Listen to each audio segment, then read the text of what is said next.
الحمد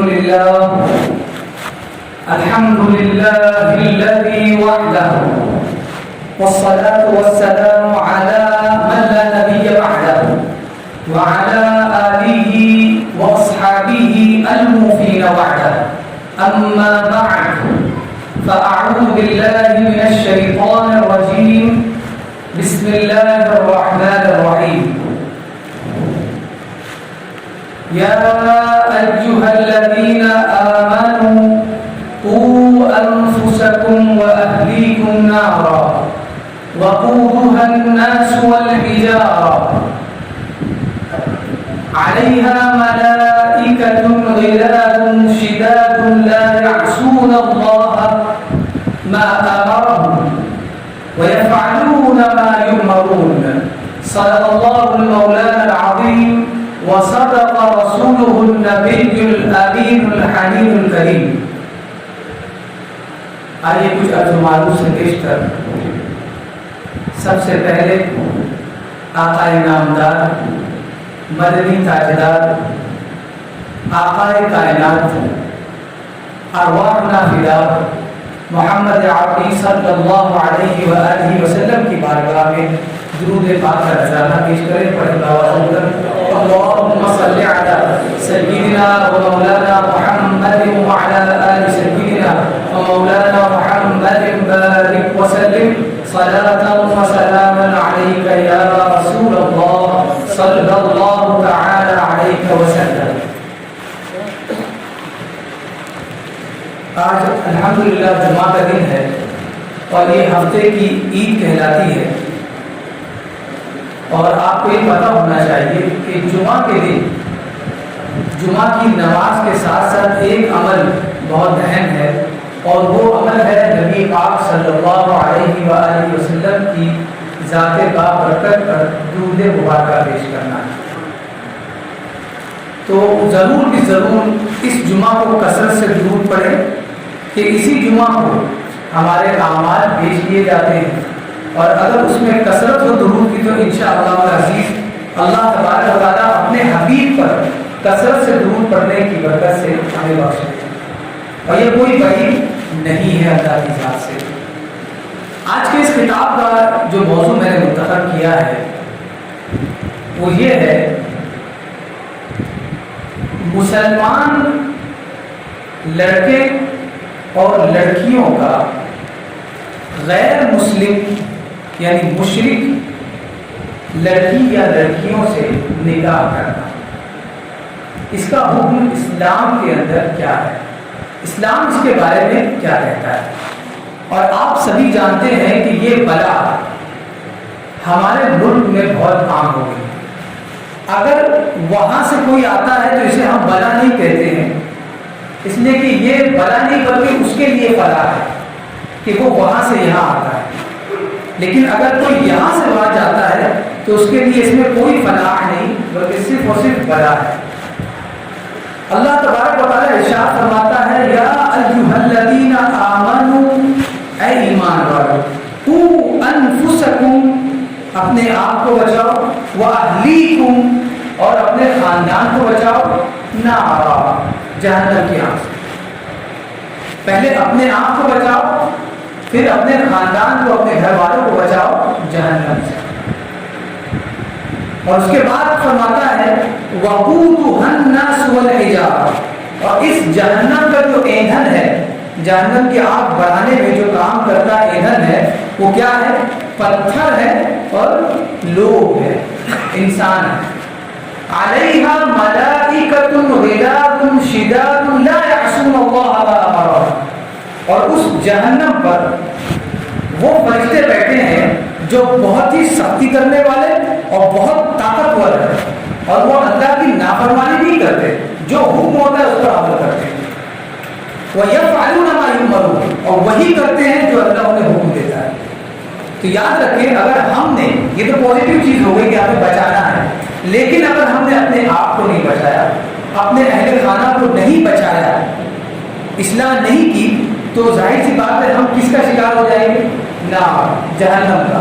اور اگر آپ یہ سوچتے ہو کہ اس سے بچ کر نکل جائیں گے تو اسی لیے آگے فرمان دیا علیہا ملائکۃ غلاظ شداد کہ اس پر جو سپاہی بیٹھے ہیں وہ فرشتے ہیں اور کیسے ہیں، بلا بہت سختی کرنے والے، اور شداد آپ کی طاقت کے سامنے ان کی طاقت کئی گنا ہے. تو اس سے ہمیں چھٹکارا نہیں ہے. اور یہی معاشرے کا سب سے اہم فریضہ ہے کہ ہر ماتحت جو ہے وہ ہر مافوق اپنے ماتحت کی رعایت کرے، اس کا خیال رکھے، اس کے لیے بھلا سوچے. آج ہم اپنے سوسائٹی میں دیکھ رہے ہیں، اپنے معاشرے میں دیکھ رہے ہیں کہ یہ بڑا کثرت سے عام ہوگی کہ ہمارے یعنی مسلمانوں کی لڑکیاں ہندو لڑکوں کے ساتھ نکاح کر رہی ہیں، یا مسلمانوں کے لڑکے ہندو لڑکیوں کے ساتھ نکاح کر رہے ہیں. اور یہ بات شاید مجھ سے زیادہ آپ جانتے ہوں گے، کیونکہ ہم لوگوں کی دور صرف مسجد تک ہے اور آپ لوگ دنیا دیکھتے ہیں.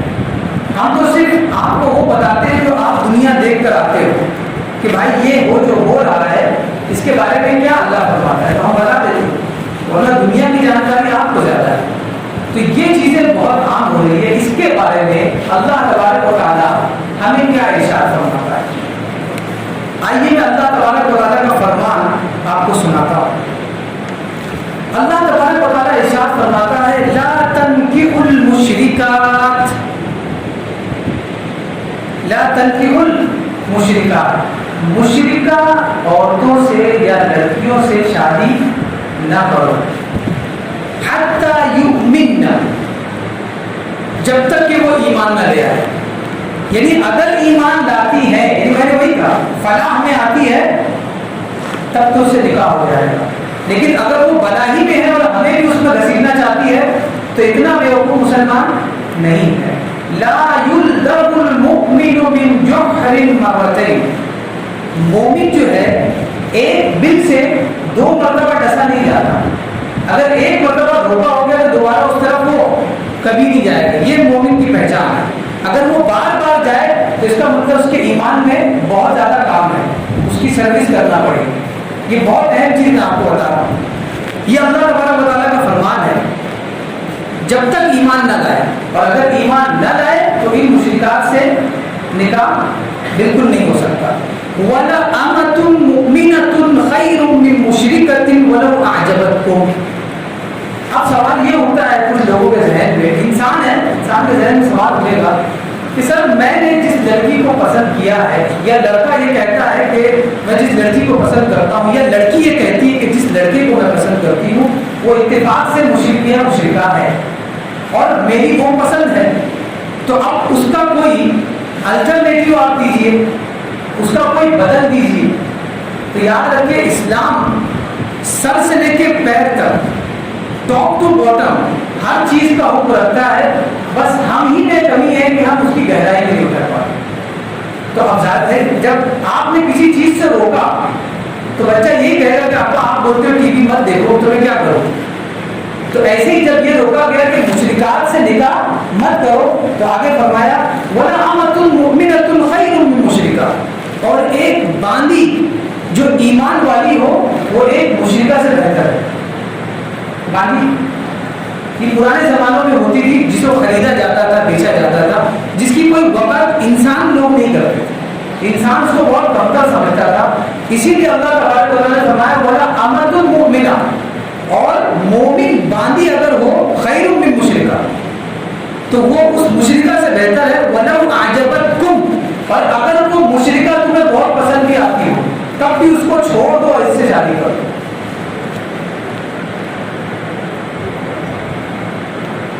یہ حکم ہے اور یہ بتا ہمارے یہاں بہت عام ہے. اب دوسرا یہ تو ہو گیا کس کے لیے، یہ حکم ہو گیا کہ لڑکی سے شادی نہ کرے جو مشرک ہے، شرک کرنے والی ہے.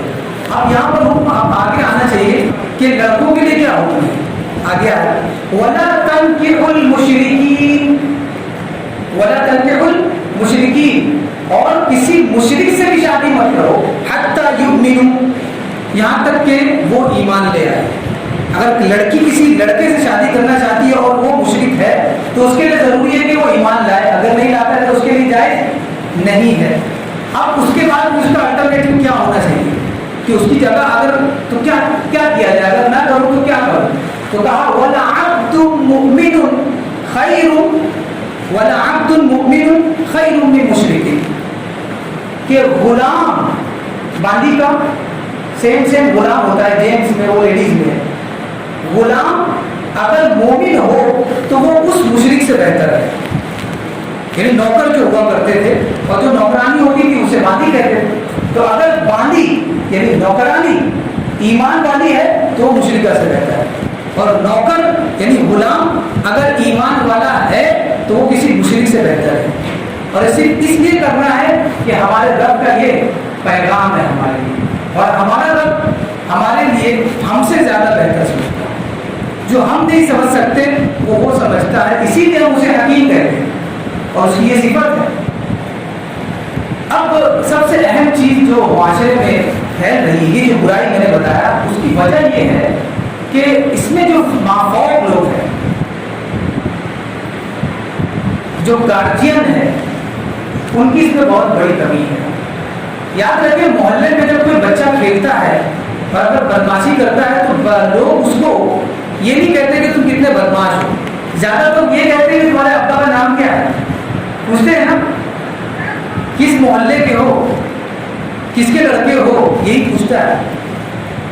تو یہ فطری بات ہے کہ جب کوئی کمی آئے نا تو اس کا مطلب یہ اوپر سے آ رہی ہے، نیچے سے نہیں آ سکتی. جب اوپر سے آپ پانی آنے ہی نہیں دو گے تو نیچے ٹپکے گا کیا؟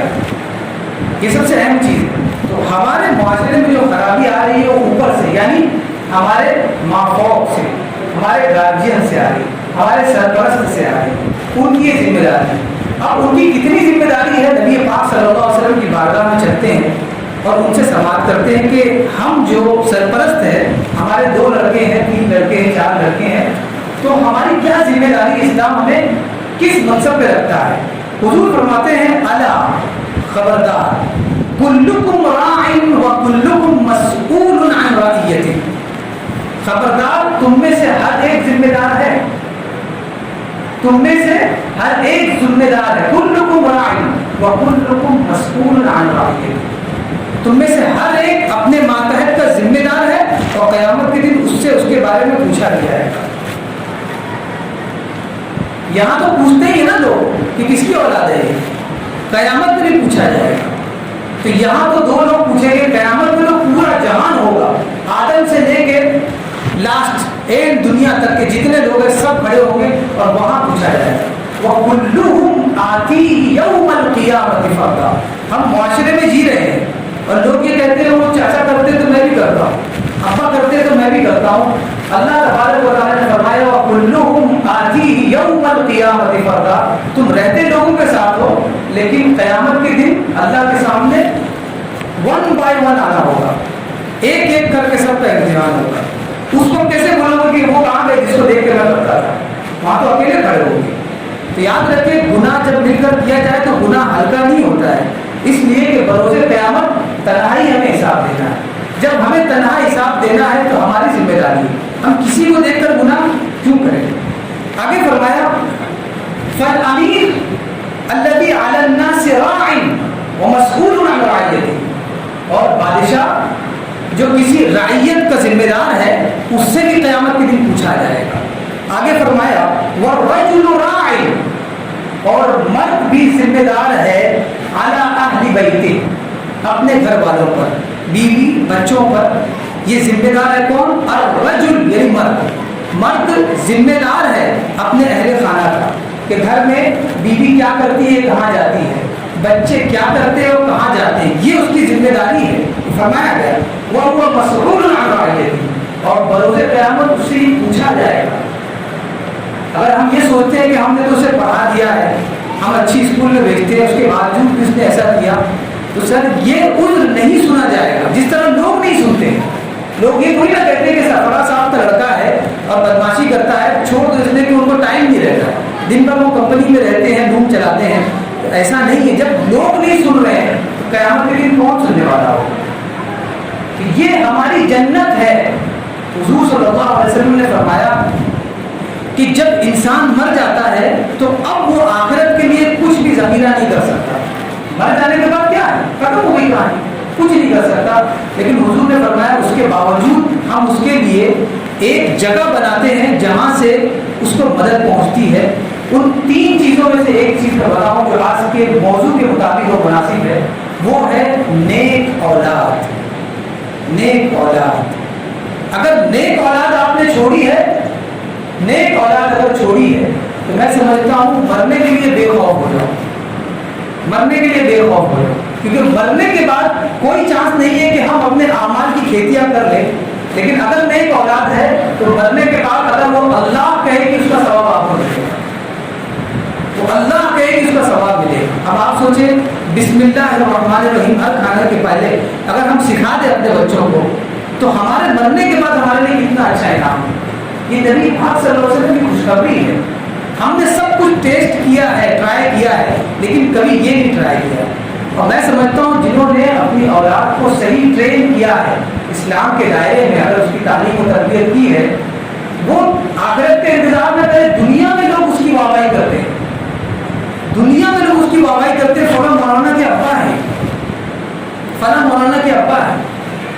مجھ سے کسی نے کہا کہ آپ کو کا یہ مولانا صاحب ہے، یہ مولانا حسین صاحب ہے، تو میرے والد صاحب بھی تھے، تو ان سے کہا کہ آپ کون ہیں؟ کہا کہ میں مولانا کا باپ ہوں۔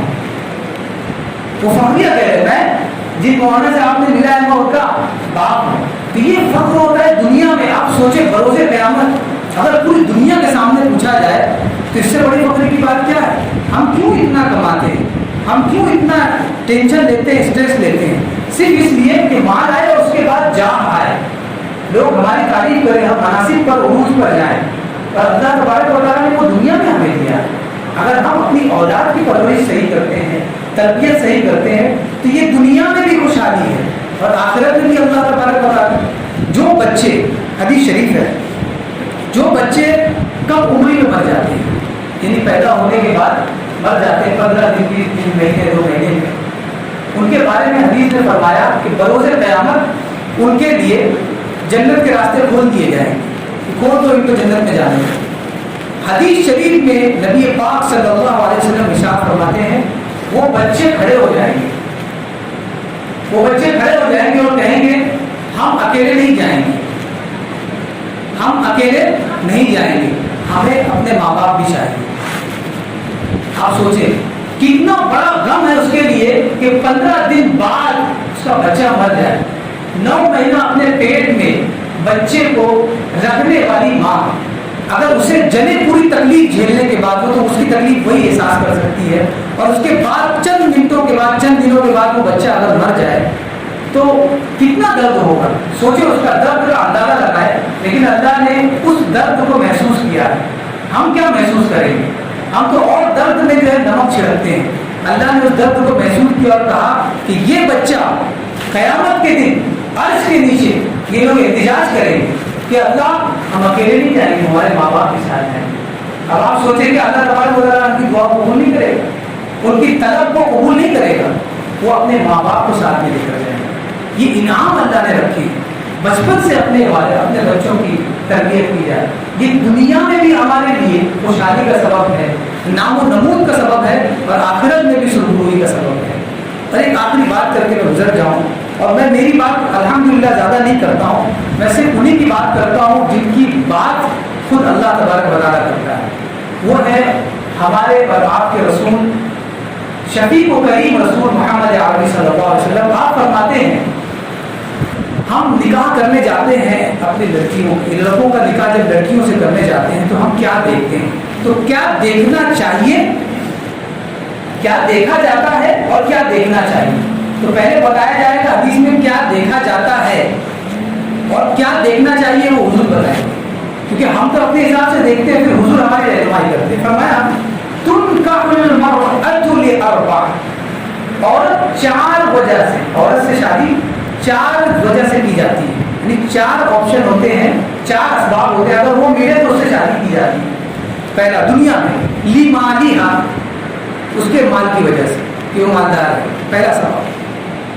لحسبہا، کہ اس کا خاندان اونچا ہے، یہ دیکھا جاتا ہے، یہ ہمارے خاندان سے میل ہے کہ نہیں۔